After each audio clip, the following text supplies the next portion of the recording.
প্রিয় দর্শক, শুভ সন্ধ্যা। মেহেরপুর প্রতিদিনের নিয়মিত আয়োজন সাত কাহনে আপনাদের স্বাগত জানাই। মেহেরপুর প্রতিদিনের নিয়মিত এই আয়োজনে আজকে আমাদের মাঝে আলোচনায় অংশ নিয়েছেন সগর্ব উপস্থিতি আমাদেরকে প্রাণিত করবে। আজকের অতিথি সাউথ ইস্ট ইউনিভার্সিটির বাংলা বিভাগের সহযোগী অধ্যাপক, বিশিষ্ট লেখক গবেষক জনাব শামস আলদিন। জনাব শামস আলদিন, আপনাকে স্বাগত জানাই। অনেক ধন্যবাদ। আপনাকেও স্বাগত। প্রিয় দর্শক, যারা এই মুহূর্তে আমাদের সাথে যুক্ত আছেন এবং অনুষ্ঠান পরবর্তী সময়ে যুক্ত থাকবেন, তাদেরকে অভিনন্দন, শুভেচ্ছা। শামসাল দিন, ইতোমধ্যে আপনার বেশ কয়েকটি গ্রন্থ প্রকাশিত হয়েছে। শিল্প সাহিত্যের অঙ্গনে আপনি সরব এবং আপনার প্রাণবন্ত সংস্রব চোখে পড়ে। সাহিত্যের প্রতি এমন অনুরক্ততার সূচনা কিভাবে শুরু করলেন, কিভাবে শুরু হলো, সে গল্পটা যদি একটু বলেন। অসংখ্য ধন্যবাদ আপনাকে। আমার শুরুটা আমি যখন কলকাতা রবীন্দ্রভারতী ইউনিভার্সিটিতে 2005-এর দিকে, জি। 4-এর শেষে আর 5-এর শুরুতে, এই সময়টাতে আমি আর কি মূলত প্রবন্ধ লেখার আমার হাতে খড়ি, এবং সেই সময় থেকে আমি নিয়মিতভাবে এখনো পর্যন্ত লিখে চলেছি। এবং আমি প্রাবন্ধিক হতে চাইনি। আমি কবিতার কথা বেশি বলতে ভালোবাসি, উপন্যাসের কথা বেশি বলতে ভালোবাসি, ছোট গল্পের কথা বেশি বলতে ভালোবাসি, লিখতে ভালোবাসি। তার কারণ হচ্ছে আমি কথা সাহিত্যের লোক, এবং আমার থিসিস কথা সাহিত্যে ছিল। মাঝখানে যেটা হলো, লোক সাহিত্যে নারী এই বিষয়টি যুক্ত হলো, অর্থাৎ লোক সংস্কৃতি একটি বিষয় আমাকে পিএইচডির জন্য কাজ করতে হলো। মাঝে এত পরিমাণে আপনার সময়, সুযোগ, পরিবেশ, পরিস্থিতি আমার বিপরীত দিকে চলা শুরু করলো, যে সবাই দেখছি যে প্রকাশক বলে আপনি প্রবন্ধ দিন, প্রকাশক বলে আপনি একটা ভূমিকা লিখে দিন, প্রকাশক বলে যে আপনি এই কাজটা করুন। সমস্ত মানে কলকাতা থেকে শুরু করে বাংলাদেশ সহ সমস্ত জায়গাতেই সবাই খুব সিরিয়াস প্রবন্ধ চা শুরু করলো, কবিতার প্রবন্ধ কেউ চায় না। এইভাবেই চলছে এবং এখনো সেইভাবেই আছি। আচ্ছা, আপনার আপনার এই শুরুর গল্পটা একটু বললেন যে রবীন্দ্র ভারতী বিশ্ববিদ্যালয়ে আপনার এই এক এক ধরনের তাড়না থেকে বিভিন্ন পত্র পত্রিকা বা বিভিন্ন আপনার থিসিসের ক্ষেত্রে এক তাড়না থেকে আপনি লিখেছেন, কিন্তু আপনার পরিবারের কথা যদি বলি, আপনার বাবা ডক্টর গাজী রহমান, গাজী রহমানের সান্নিধ্যে শিল্প সাহিত্যের অঙ্গনের প্রবেশ মুখের সন্ধান পেয়েছেন নিশ্চয়ই। তার বাইরেও স্থানীয়ভাবে কোনো ব্যক্তি বা গোষ্ঠীর প্রভাব আপনাকে প্রলুব্ধ করেছে কখনো? নিঃসন্দেহে। তার কারণ হচ্ছে যে আমি মানে বাংলা সাহিত্য পড়ার অনুপ্রেরণাটা খুবই পেয়েছি হচ্ছে আমার বাবা ডক্টর গাজী রহমানের কারণে, এবং সেই জায়গা থেকেই আমি ভেবেছি যে আমি সাহিত্য নিয়ে পড়ব, এবং সেটা পড়েছি। এবং তার প্রবন্ধের বই, তার লেখালেখি আমাকে সবচেয়ে বেশি পরিমাণে অনুপ্রাণিত করেছে এবং আমাকে আকৃষ্ট করেছে, এবং সেখান থেকে আমাকে সেই বিষয়টাকে খুবই অনুপ্রাণিত করেছে, এবং আমি সেই বিষয়টাকে সাথে নিয়েই এখনো পর্যন্ত এবং নিরন্তরভাবে সেই লড়াইটুকুর সঙ্গে আমি খুবই আন্তরিকভাবে যুক্ত আছি, এবং আমার খুবই ভালো লাগে। এবং আমি এত পরিমাণে ওনার কাছ থেকে এখনো পর্যন্ত যেভাবে সহায়তাটুকু পাই, হুম। সেটি সত্যিকার অর্থেই বাবা বলে নয়, একজন গুণী মানুষের সান্নিধ্য আমাকে যেমন এদিকে বাবা ডক্টর গাজী রহমান, তেমনি ওপার বাংলাতে আমাকে প্রবন্ধের প্রথম হাতে করে শেখানো হচ্ছে রবীন্দ্র ভারতী বিশ্ববিদ্যালয়ের সেই সময়ের প্রাক্তন উপাচার্য পবিত্র সরকার। উনি সেই সময়তে আমাকে বলেছেন। এরপরে প্রফেসর এমিরিটাস বরুণ কুমার চক্রবর্তী, জি। উনি নিজেও আমাকে এই বিষয়ে, আমি খুবই শ্রদ্ধার সঙ্গে এই মানুষগুলোকে খুবই স্মরণ করি। স্থানীয়ভাবে আপনার শিশুবেলার বেড়ে ওঠার সময়কালে স্থানীয়ভাবে অনেক ভাবেই তো সাংস্কৃতিক অঙ্গনে বিভিন্নভাবে চর্চা হয়ে থাকে, নিশ্চয়ই। মেহেরপুর শহর কেন্দ্রিক বা আমাদের এই অঞ্চল কেন্দ্রিক। সেক্ষেত্রে আপনার সেখান থেকে কোনো অনুপ্রেরণার জায়গা তৈরি হয়েছে কিনা সেটা একটু যদি বলেন। হ্যাঁ, নিঃসন্দেহে। তার কারণ হচ্ছে যে আমার জন্ম এবং আমার বেড়ে ওঠা, আমার শৈশব, নিঃসন্দেহে আমার জন্মভূমি মেহেরপুর হওয়ার কারণে শিল্প সাহিত্যের সবচেয়ে গুরুত্বপূর্ণ জায়গা আমি মনে করি নয়, সারা বাংলাদেশের মানুষ জানে মেহেরপুর শিল্প সাহিত্যে খুবই সমৃদ্ধ একটি নাম, এবং সেখানকার পরিবেশ, সেখানকার শিল্প সাহিত্য সংস্কৃতি, আমি যে নামগুলোকে খুবই শ্রদ্ধার সঙ্গে স্মরণ করতে চাই।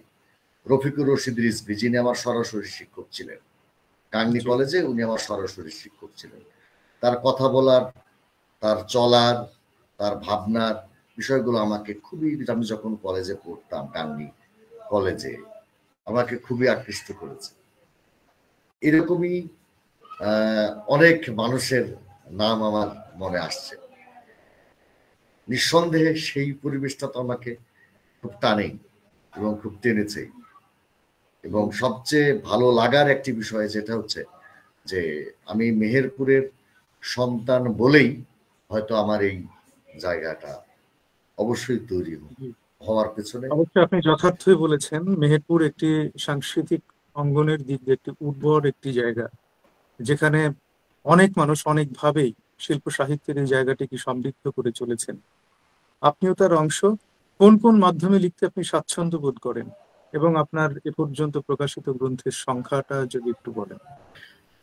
আমি আপনার মূলত লিখতে পছন্দ করি, কবিতার আলোচনাটা বেশি লিখতে পছন্দ করি আচ্ছা। বর্তমানে।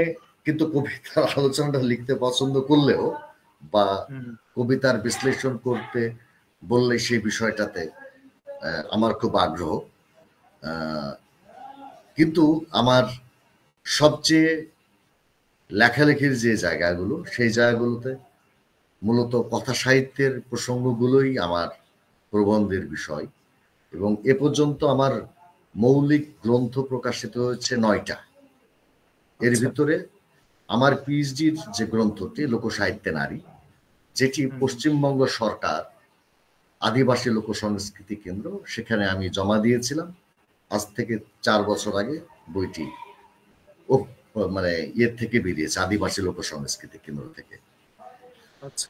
আর ইয়েতে সম্পাদিত যেমন বাংলাদেশ এবং বাঙালির ইতিহাস ও সংস্কৃতি, প্রত্নতত্ত্ব ও বাংলা লোক সাহিত্য, তারপরে আপনার হাসান আজিজুল হকের নির্বাচিত গল্প, মুনির চৌধুরীর চিঠি, সেলিনা হোসেনের কাঁটাতারে প্রজাপতি, হুম। এবং জসিমউদ্দিন, কাজী নজরুল ইসলাম, এগুলো হচ্ছে আমার রেফারেন্স বই। হুম। এবং এই বইগুলো সারা বাংলাদেশে মোট আমার 10 থেকে 12টি বই বিভিন্ন কলেজ এবং বিশ্ববিদ্যালয়ে সহায়ক গ্রন্থ হিসেবে ব্যবহৃত হয়। জি। জি, এবং আপনার এই প্রবন্ধ প্রবন্ধ সাহিত্যের আহ, এই বাংলা সাহিত্যে, বিশেষ করে প্রবন্ধ সাহিত্য, সমালোচনা সাহিত্য, এটা ঠিক সেই অর্থে খুব সক্রিয়শীল বা ব্যাপক অর্থে এই মাধ্যমটিতে লেখকেরা থাকতে চান না বা থাকেন না। অনেকে কাককলির মতো কবিতায় মেতে থাকেন, বা গল্প বা হ্যাঁ, উপন্যাসের মধ্যে থাকেন। আসলে প্রবন্ধ এমন একটি জটিল মাধ্যম যেটাই দাঁড়ানোর জায়গাটা মানে খুবই শক্ত, এবং ঠিক উপজীব্য করে তোলে শিল্প সাহিত্যের নানা বিশ্লেষণ ধর্মী একটি জায়গা এনে সেটার আবার একটা রূপ দাঁড় করানো, এটা কঠিন একটা কাজ, যে কাজটা আপনি করছেন। আপনার শিক্ষা জীবনের নানান স্টেশন টার্মিনাস পেরিয়ে আপনি পৌঁছে গেলেন, যেটা আপনি বললেন শুরুতেই, শিল্প সাহিত্যের মহা স্টেশন রবীন্দ্র ভারতী। নিশ্চয়ই এক ধরনের মুগ্ধতা থেকে সেখানে পড়তে যাওয়া, সেই হ্যাঁ। গল্পটা, শুরুর গল্পটা ঠিক কেন, কোন ভাবনা থেকে বা কোন মুগ্ধতা থেকে আপনি সেখানে পড়তে গেলেন।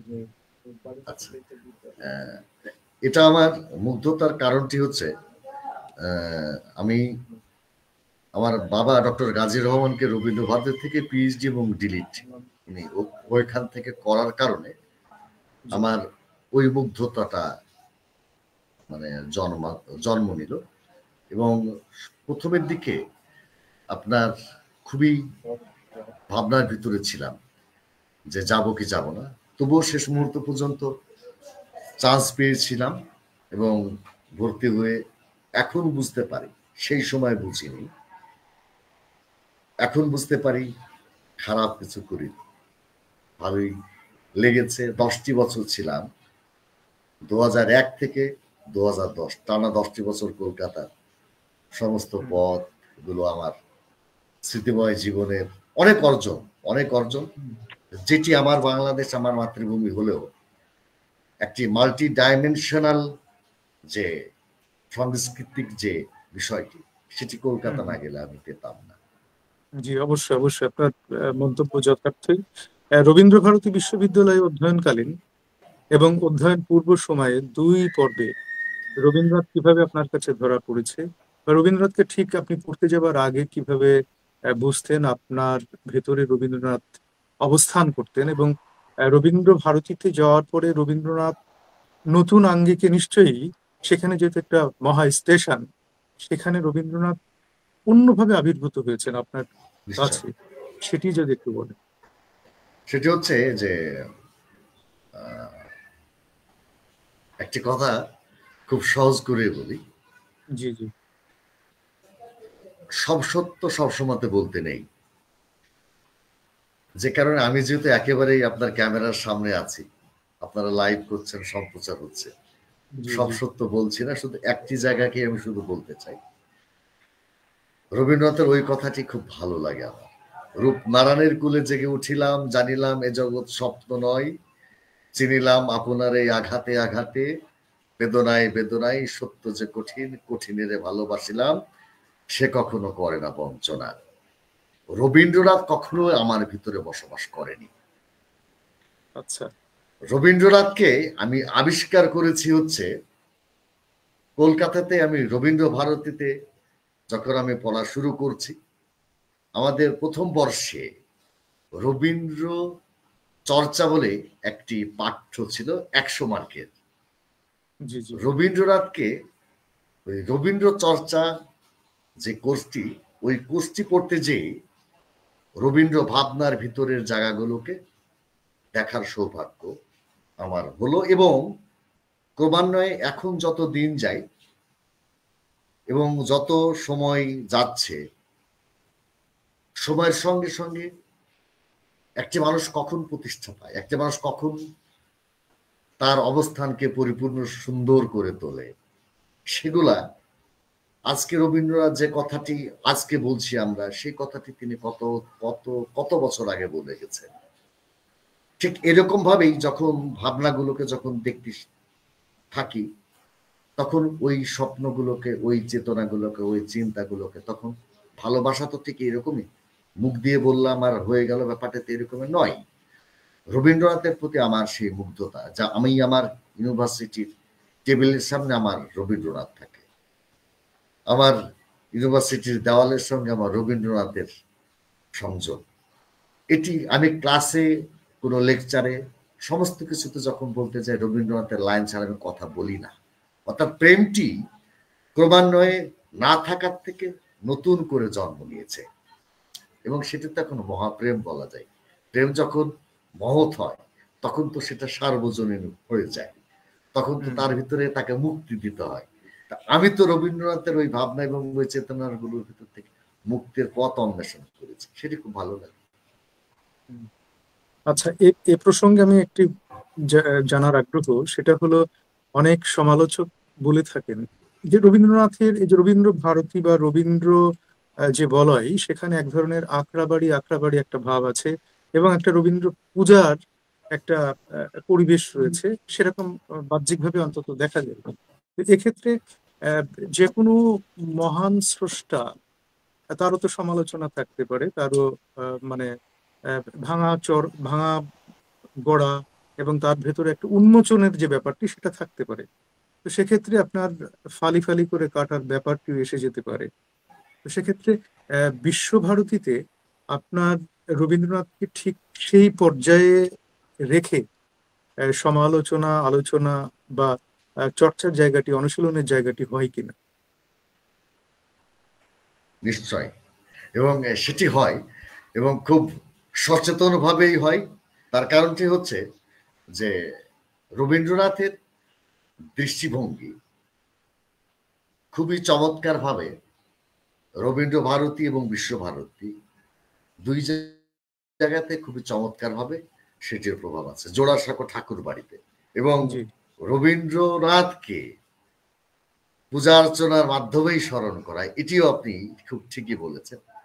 হুম। কিন্তু একটি বাস্তব সত্য আমি ওপেন বলতে চাই এবং খুব স্পষ্ট করে বলতে চাই। আমি মন্দির বলে, মসজিদ বলি, গির্জা বলি আর ধর্ম বলি, যা কিছুই বলি না কেন, হুম। হুম। সেটি হচ্ছে আমার ভক্তির সঙ্গে সম্পর্কিত। যে জন্যেই ভক্তিতে ভগবান, অভক্তিতে অপমান। অর্থাৎ ভক্তিটা কি? ভক্তিটা হচ্ছে মুক্তির একটি পথ। সেই মুক্তির পথটি রবীন্দ্রনাথ হলো না নজরুল হলো বা মাইকেল মধুসূদন হলো বা অমিয় চক্রবর্তী হলো বা অনেক অনেক কবি সাহিত্যিক যারা আছেন, সেটি বিষয়কে আমি গুরুত্ব দিই না। আমি আমার চেতনার জায়গাকে যখন দেখতে পাই আপনার ভিতর থেকে, তখন তো আপনি আমার কাছে ক্রমান্বয়ে সেই জায়গাতে আপনি আমার কাছে ঈশ্বর হয়ে উঠবেন, আপনি আমার কাছে প্রতিভ চরিত্র হয়ে উঠবেন, আপনি আমার কাছে অভিমানের কারণ হবেন, আপনি আমার কাছে ভালোবাসার কারণ হবে, আপনি আমার কাছে তির্যক এবং খুবই ভাবনাগুলোর সঙ্গে আপনার আমার সংযোগের বিচ্ছিন্নতা তৈরি হবে, বিচ্ছিন্নতা বাদের তৈরি হবে। সেই বিষয়গুলোর সঙ্গে যখন ওই সম্পর্ক জায়গাগুলো যখন আসে, এটি অ্যাকচুয়ালি বলা যায় যে ভালোবাসারই আর এক প্রকাশ। আমি এর জি। বাইরে জি। কিছু মনে জি। করি না। ভালোবাসি বলেই তো এত কিছু জি। অধিকার, এত দাবি। জি।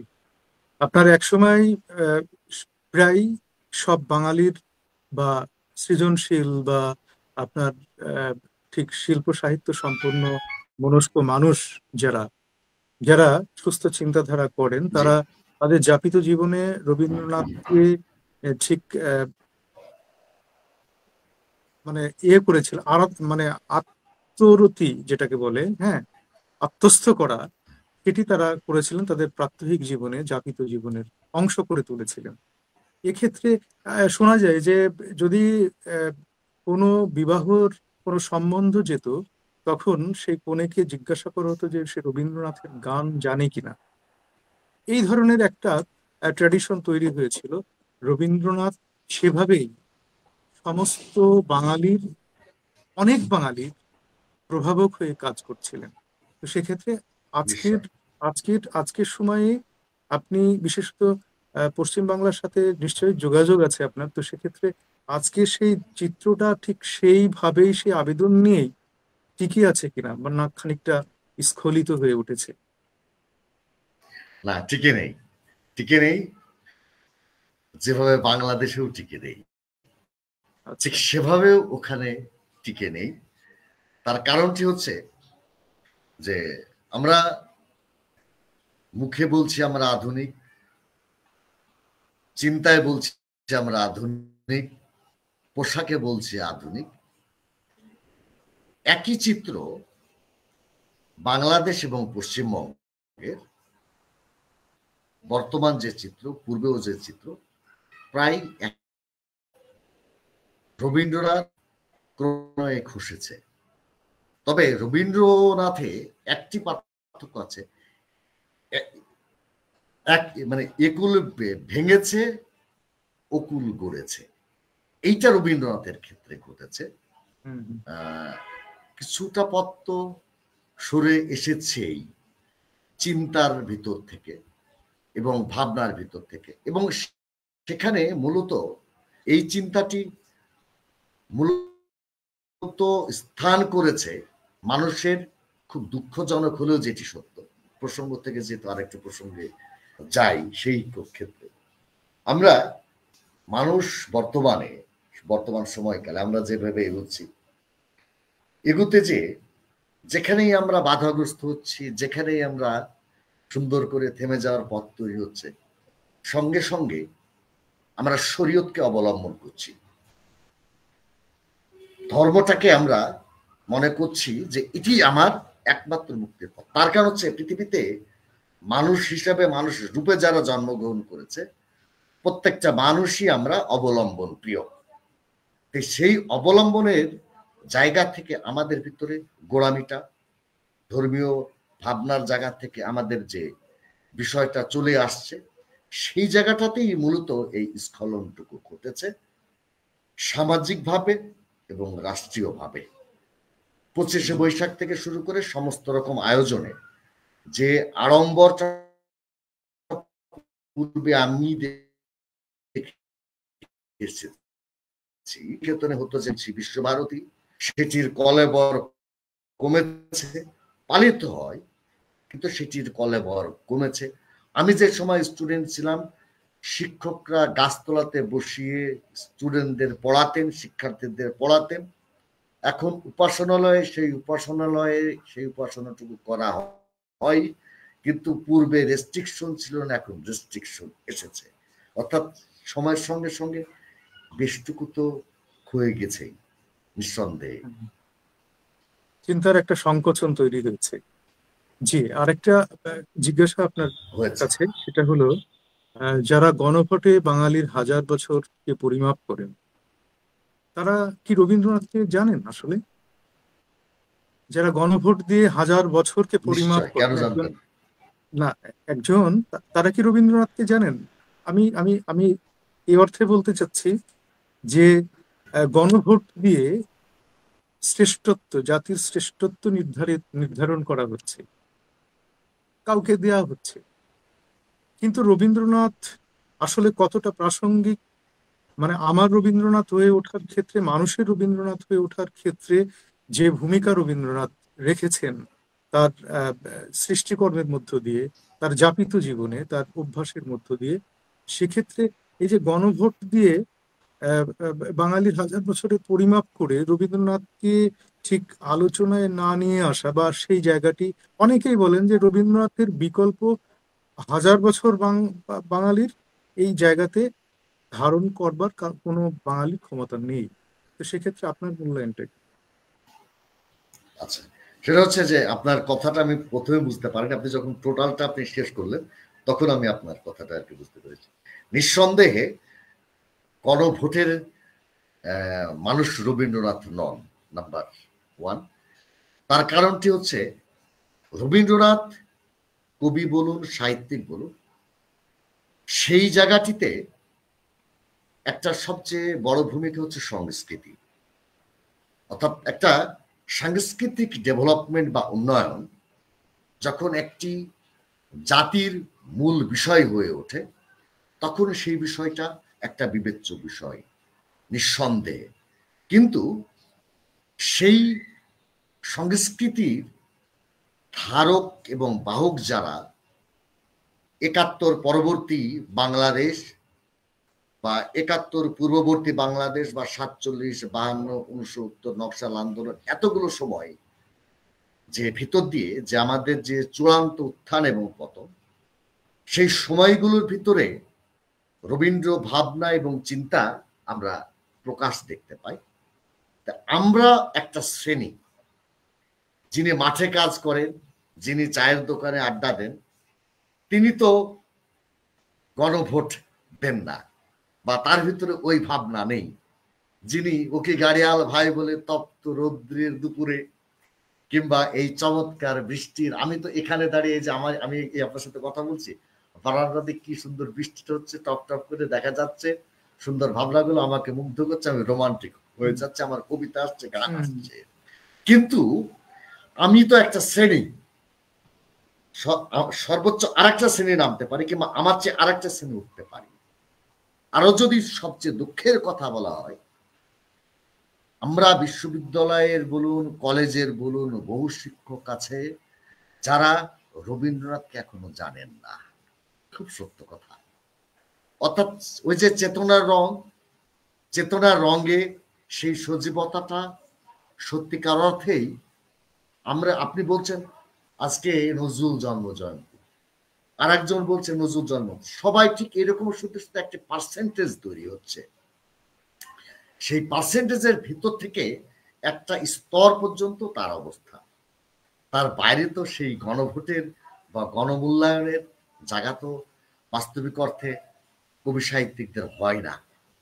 সেই জায়গাটি থেকে তো রবীন্দ্রনাথের সেই জায়গা কেন অন্য কারোরই কখনো হবে না। যেমন আমি যদি আমি নিজে সবসময় আমার নিজের কথা বলতে, আমি প্রবন্ধ লিখি বটে, কিন্তু আমাকে তো সবাই চেনে না, আমাকে তো সবাই জানে না। হ্যাঁ, কিছুটা একটা অংশ চেনে। বিশ্ববিদ্যালয় এবং কলেজে আমার 10-12টা বই পাঠ্য থাকার কারণে একটি অংশ চেনে। বিষয়টা এইরকমই, যারা স্টুডেন্ট কিংবা যারা শিক্ষক, আর বর্তমানে তো আপনার এই পড়াশোনাটুকু তো আপনার এত সংকুচিত হতে হতে এমন একটা জায়গাতে চলে এসেছে, সিলেবাসটা আরো ছোট করতে হবে, আরো ছোট করতে হবে, ছাত্রছাত্রীদের খুব কষ্ট হয়, ওদের পড়তে গেলে রেজাল্টটা খুব খারাপ হয়ে যাবে, যেখানে আপনার একটু সিলেবাস ছোট করুন।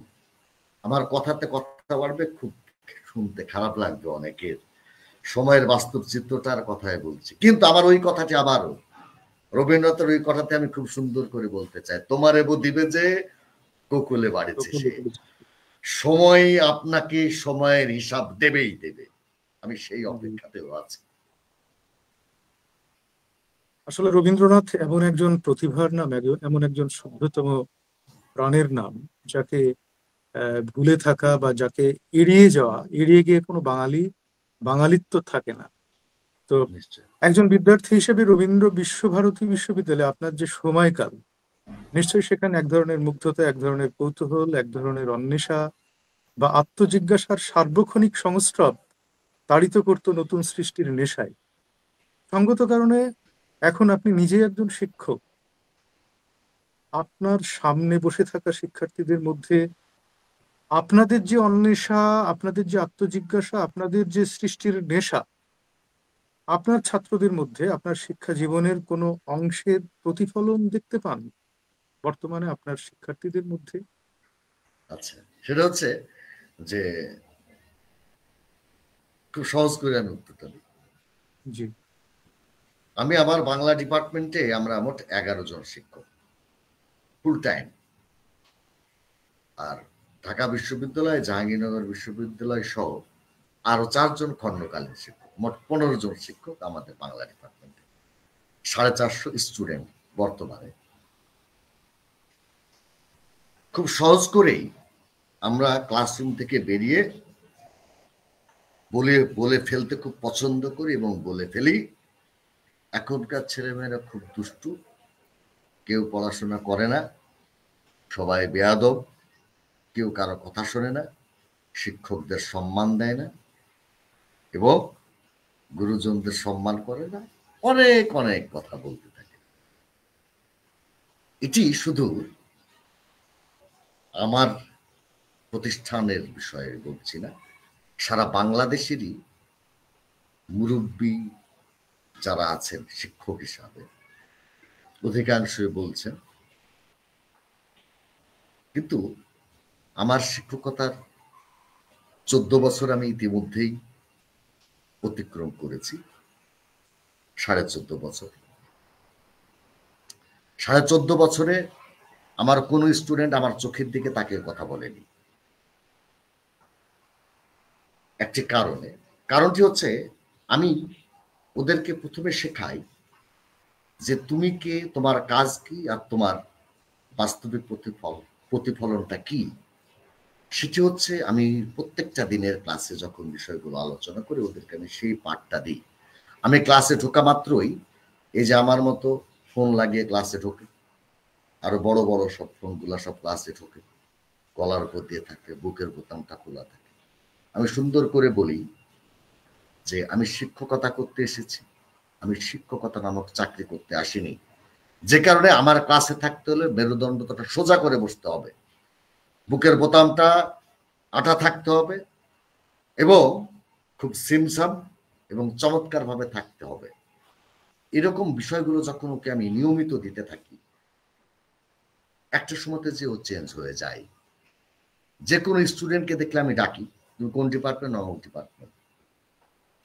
তুমি এইভাবে চলাফেরা করছো, এটা কি তোমার জন্য ঠিক? সরি স্যার, হবে না। অর্থাৎ আমি শিক্ষকতা করি, আমি বেতনের চাকরি করি না। যে কারণে আমি এই 14.5 বছরে আমি কোনো শিক্ষার্থী দ্বারা এই 5 আগস্ট, জুলাই আগস্ট পরবর্তী পূর্ববর্তী কত কথা সর্বদা কথা শিক্ষক লাঞ্চ আমার ছাত্রছাত্রীর জীবনে কোনোদিন আমার চোখের দাগে তাকে কথা বলেনি, আগামী দিনেও বলবে না। আমি সেই ধরনের শিক্ষকই হয়ে উঠেছি। এবং ওরা খুব চমৎকার ভাবে দেখা হলে একটা নেতাও মনে হয় ওই সম্মান পায় না, আমি আমার স্টুডেন্টের কাছ থেকে যে পরিমাণ সম্মান পাই। এই যে ঈদ আসতেছে, এ পর্যন্ত আমি 4-5টা গিফট পেয়ে গেছি, স্যার আপনার জন্য এসেছি। আজকে একটা স্টুডেন্ট ঘড়ি দিল, স্যার আপনি আমার গুরুজন, স্যার একটা জিনিস আপনার জন্য যে না করবেন না। তাহলে কি ব্যাপারটা কি, কেন? বলছে স্যার আমি আমার টিউশনির টাকায় প্রথম রোজগারের পয়সাতে স্যার আপনার জন্য একটা ঘড়ি এনেছি। আর কোনো শিক্ষক আমার সামচাল দিন পান, আমি শিক্ষকতা করি তাই আমি ওপেন অনলাইনে বলছি সবার উদ্দেশ্যে, আগে শিক্ষক হয়ে উঠুন, তারপরে সবার প্রতি আঙ্গুল তুলবেন। জি, নিশ্চয়ই। অনেকেই অভিযোগ করেন যে শ্রেণীকক্ষে শিল্প সাহিত্য থেকে শুরু করে যে সমস্ত অনুষঙ্গ পড়ানো হয়, বিশেষ করে আমি কবিতার কথাই বলি, কবিতাকে বলা হয়, যখন শ্রেণীকক্ষে কবিতা পড়ানো হয় তখন সেটা সমাধিস্থ করা হয়। মানে কবিতার গুরুস্থান হচ্ছে শ্রেণীকক্ষ। তো এই যে অভিযোগটা, অনেক বিখ্যাত লেখকেরা এই অভিযোগটি করে থাকেন। তো আপনি এটাকে কি মনে করছেন? সত্যি কি গুরুস্থানে রূপান্তরিত হয় একটা কবিতা, শিক্ষকের কাছে বারবার একই রকম করে বলতে বলতে, বা এক ধরনের একটা প্রমাণ সাইজ তৈরি হয়ে যায়, স্টেরিওটাইপ হয়ে যায়, যে কারণে কবিতার যে মেজাজ, কবিতার যে মূল্যবোধ সেটা হারিয়ে ফেলেন? আচ্ছা, সেটা হচ্ছে যে আমি এই কথার সঙ্গে তীব্র প্রতিবাদ জানাই। মোটেও কথাটি ঠিক নয়। তার কারণটি হচ্ছে, একটা ছোট্ট একটা বিষয় 1 মিনিটের ভিতরেই বললে আপনি বুঝে যাবেন। গতকালকে আমি বর্তমানে যেমন অনেকগুলো পদে আছি, সহযোগী অধ্যাপক, সাউথ ইস্ট ইউনিভার্সিটির অ্যাসিস্ট্যান্ট প্রক্টর এবং south east cultural society, south east ইউনিভার্সিটির যতদিন বয়স ততদিন ওই কালচারাল সোসাইটি মানে একটা ক্লাবের চলছে। এই সাউথ ইস্ট কালচারাল সোসাইটিতে আমি 5 বছর ধরে দায়িত্ব পালন করছি। আর সাউথ ইস্ট ইউনিভার্সিটির উপস্থাপনা এবং এই কবিতা কেন্দ্রিক কোনো কম্পিটিশনে হলে আমি সেখানে জাজ হিসাবে, গতকালকেও আমি গিয়েছিলাম ল্যাঙ্গুয়েজ অ্যান্ড লিটারেচার ক্লাবের জাজ। তখন আমি খুব চমৎকার করে ওদেরকে বললাম একটি কথা, কবিতাগুলো পড়লো, ফার্স্ট সেকেন্ড থার্ড করলাম, 10 জন কবিতা পড়েছে, আমার একটি স্টুডেন্টের কবিতা আমার হৃদয় স্পর্শ করেনি। আমি ওদেরকে 4-5 লাইন করে শুনে আমি শুধু সুন্দর করে একটি কথাই বললাম, এবার আমি পড়ি, তোমাদের ভিতরে যে কোনো একজন আমাকে একটা কবিতা দাও। আমি যখন কবিতাটি পড়লাম, হাতের তালি থামে না। মুশকিলটা হয়েছে যে আমি ওই আলোচনা প্রসঙ্গে ওদেরকে আমি বললাম, কবিতা হচ্ছে একটা নারী। যে কবিতাকে নারী ভাববে না, যে কবিতাকে প্রেম করবে না, যে কবিতার সঙ্গে সহবাস করবে না, যে কবিতা তার চোখের কাজল, মাথার টায়রা, সুন্দর স্বপ্নের আঙ্গুলের একটি আংটি হবে না, সেটি কবিতা হবে না। আমি যখন ক্লাসে পড়াই, আমি তো নেচে নেচে পড়াই, আমি তো কবিতার প্রকাশটাকে অসাধারণ দক্ষতায় চমৎকার একটি কবিতা, আপনি একটা নারীকে মিনিটে মিনিটে কতবার কত চমৎকার ভাবে প্রকাশ করতে পারবেন। অর্থাৎ আপনি কবিতার ভিতর থেকে যদি ওই ভাবনাগুলোকে যদি অসাধারণ ভাবে যদি আপনি দেখতে চান বা দেখাতে চান, ভাবনাগুলোকে আপনি নতুন নতুন করে দেখতে শেখেন। এক লাল সালু শহীদুল্লাহর এখনকার টিচাররা বলে, ওফ, এক লাল সালু আর কত পড়বো আর কত পড়াবো, এক লাল সালু মিনিটে মিনিটে পরিবর্তন হচ্ছে, আপনি তো সেটাই জানেন না। বিষয়গুলো এই রকমের, অর্থাৎ কবিতা নতুন নতুন করে নতুন নতুন নন্দন তত্ত্ব, শিল্প সাহিত্য বোধ সম্পূর্ণ চেতনার অনুষঙ্গ হয়ে যদি প্রত্যেক দিন না হয়ে ওঠে, তাহলে তো ওই যারা বলেছেন যে কবরস্থ তাদের জন্য ওটি ঠিক। আর আমার জন্য কবিতা হচ্ছে প্রতিদিনের নারী প্রেম। জি জি। না, সেটা সেটা তো আপনার ভাবনা, এবং আপনি অবশ্যই একজন প্রাজ্ঞ ব্যক্তি হিসেবে সেটা করে থাকেন, কিন্তু ম্যাক্সিমাম শিক্ষক তো সেভাবে এটাকে কি ধারণ করতে পারেন? এই না, এই অভিযোগ যারা করেছেন, এই অভিযোগ যারা করেছেন তারা যে একেবারেই ভুল করেছেন তা না।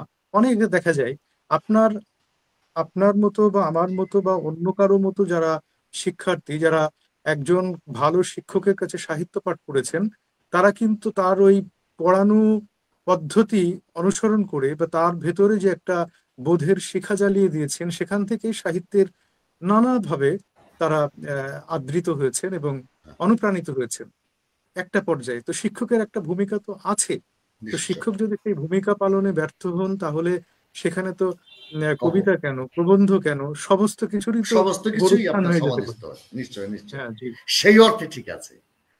জি জি। হ্যাঁ, আমি সেই অর্থে জি জিজ্ঞাসা জি করছি আর কি। জি জি জি জি। সেই অর্থে।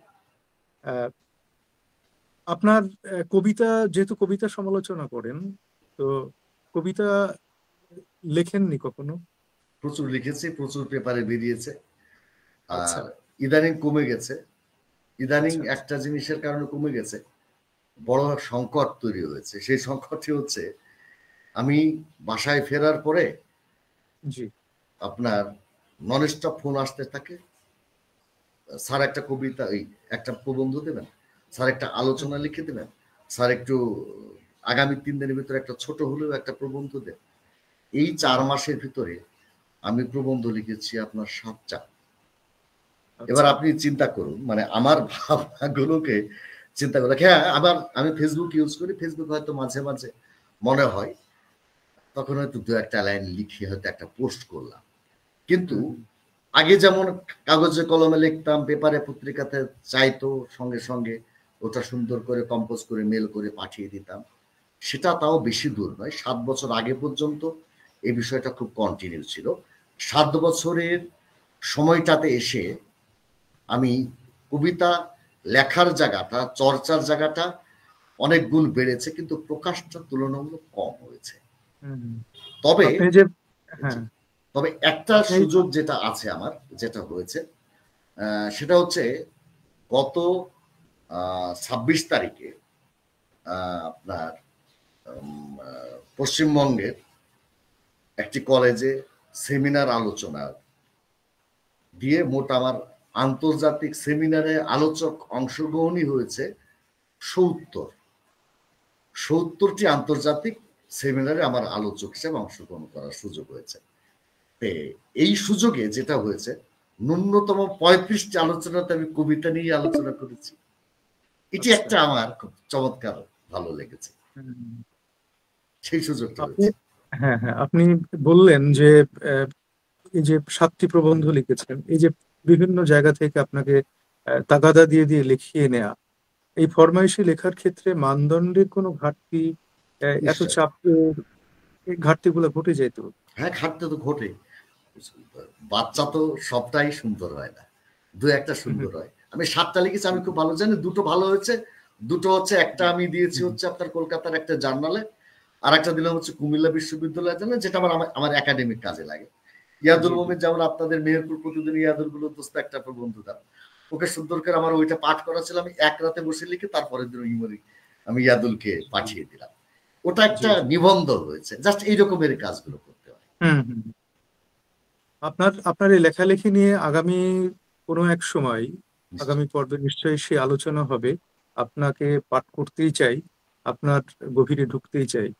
আহ, আপনার যদি লেখা আজকের এই আয়োজনে একটি কবিতা শোনান দর্শকদের উদ্দেশ্যে। মানে একটা কবিতা শোনাবো কিনা? জি জি জি। ও আচ্ছা আচ্ছা, জাস্ট,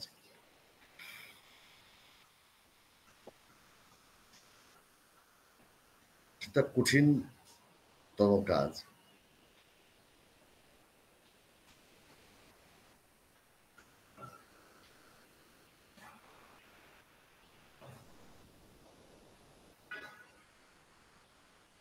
এবং সবচেয়ে বড় বিষয় যেটা হচ্ছে যে একটা জায়গাতে খুব সংকট এবং সমস্যা আমাদের ভাবনাগুলোতে আসে, সেটা হচ্ছে জি। কবিতার একটি জায়গাতে খুব সংকট থাকে, সেটি হচ্ছে মনের সঙ্গে প্রকাশ। একদিন একটা নদী জেগে ওঠে এই দেহটার মধ্যে, কুল ভেঙে দেয় নিরাপদ যা কিছু ছিল খরচ হতে ভাসে। একদিন ভালোবাসার জন্যে মনে এত ঢেউ ওঠে সেই সুনামিতে, হাট বাজার কাছারি দপ্তর সব ভেসে যায়।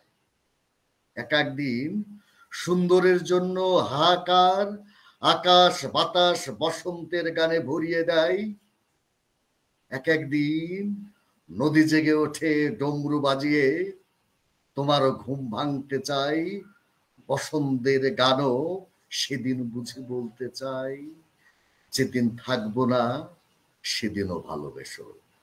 স্মৃতিও একদিন সত্যি হয়ে ওঠে।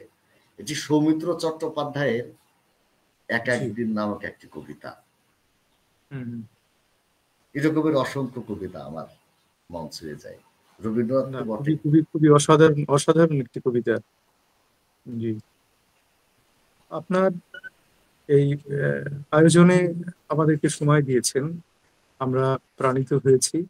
আমরা অনুষ্ঠানের একেবারে শেষ প্রান্তে চলে এসেছি। আপনার অনেক কবিতা শুনবার আগ্রহ থাকলো এবং আপনার সৃষ্টিকর্ম নিয়ে এর আগে যেটি বললাম যে আলোচনা করতে চাই, আপনার সাথে কথা বলতে চাই, আহ, আপনার ভাবনার মানচিত্রে আমাদের একটি সহাবস্থান ঘটাতে চাই। তো সেক্ষেত্রে আপনি আমাদেরকে সময় দিয়েছেন আজকে, আপনাকে আবারও ধন্যবাদ জানাচ্ছি। দর্শকদের উদ্দেশ্যে যদি কিছু বলেন। দর্শক বলতে আমার সবচেয়ে ভালো লাগার বিষয়, তার আগে আমি যে বিষয়টি বলতে চাই, আমি মেহেরপুর প্রতিদিন এবং আপনাদের প্রতি অশেষ কৃতজ্ঞতা। রুহুল কুদ্দুস টিটো আঙ্কেল আমাকে এর আগে একবার বলেছিল যে বাবা তুমি অনলাইনে এসো, তোমার কথা আমি শুনতে চাই। আমি সাহস করিনি। কোনো জায়গাতে সাহস না করাটাও সম্মানের। আমি সারা ভারতবর্ষ কাঁপাই, সেমিনার করি, বহু কিছু করি, কিন্তু আমি মেহেরপুরে সাহস দেখাতে চাই না। কিন্তু কেন জানি না আমি চাঁদো ভাইয়ের কথা ফেলতে পারিনি। আমি এলাম, অনেক ভুল ত্রুটি করে ফেলেছি অনেক কথার ভিতরে। সেগুলো আমার সম্মানিত গুরুজন যারা, আপনারা যারা অনেকেই শুনবেন, যেটুকু ভুল থাকবে সন্তান স্নেহে মাফ করে দেবেন। মোর নাম এই বলে খ্যাত হোক, আমি তোমাদেরই লোক। তার কারণ আমি মেহেরপুরের সন্তান। অবশ্যই অবশ্যই আপনি মেহেরপুরের সাথে থাকবেন, মেহেরপুরের সাংস্কৃতিক অঙ্গনকে কিভাবে আরো উচ্চকিত করা যায়, একটা সম্মানজনক অবস্থায় নিয়ে যাওয়া যায়, সে বিষয়গুলো অবশ্যই দেখভাল করবেন। এবং আপনার আপনার আপনার প্রেরণা, আপনার নির্দেশনায় মেহেরপুর প্রতিদিনের যে সমস্ত প্রোগ্রামগুলো হয়ে থাকে সেগুলোও প্রাণিত হবে, সেগুলোই সমাদৃত হবে, এই প্রত্যাশা রাখতেই পারি। নিশ্চয়, এবং আমি সময় আপনাদের দেওয়ার জন্য সঙ্গে আছি। আপনাকে, জি, আপনাকে আমার সময় দেওয়ার জন্য আবারও আপনাকে অভিনন্দন, শুভেচ্ছা, ধন্যবাদ। প্রিয় আমার জন্য দর্শক, দোয়া করবেন, ভালো থাকবেন। জি অবশ্যই। প্রিয় দর্শক, আমরা আজকের মতো অনুষ্ঠান শেষ করছি। আপনারা আমাদের সাথে সঙ্গ দিয়েছেন, আলোচনা শুনেছেন। আমাদের আজকের অতিথি ছিলেন সাউথ ইস্ট ইউনিভার্সিটির বাংলা বিভাগের সহযোগী অধ্যাপক, লেখক, গবেষক জনাব শামস-আল-দীন। আপনারা আমাদের আলোচনার মধ্যে আমরা তুলে আনবার চেষ্টা করেছি আহ, শামস-আল-দীনের মধ্য দিয়ে যে রবীন্দ্রনাথের আহ, যে ভাবনা, রবীন্দ্রনাথের সাহিত্যের যে অনুষঙ্গ, সে বিষয়গুলো নিয়ে আমরা কম বেশি আলোচনা করবার চেষ্টা করেছি রবীন্দ্রনাথের সাহিত্যের প্রভাব মানব জীবনে, আমাদের জীবনে কতখানি প্রভাবিত করছে, কতখানি আমরা রবীন্দ্রনাথের ভাবনার সাথে একমত হতে পারছি বা পারছি না, সেসব বিষয়গুলো নিয়ে আমরা আলোচনা করেছি। আমাদের সাথে সময় দেওয়ার জন্য আপনাদের অসংখ্য ধন্যবাদ। ধন্যবাদ। শুভরাত্রি। শুভ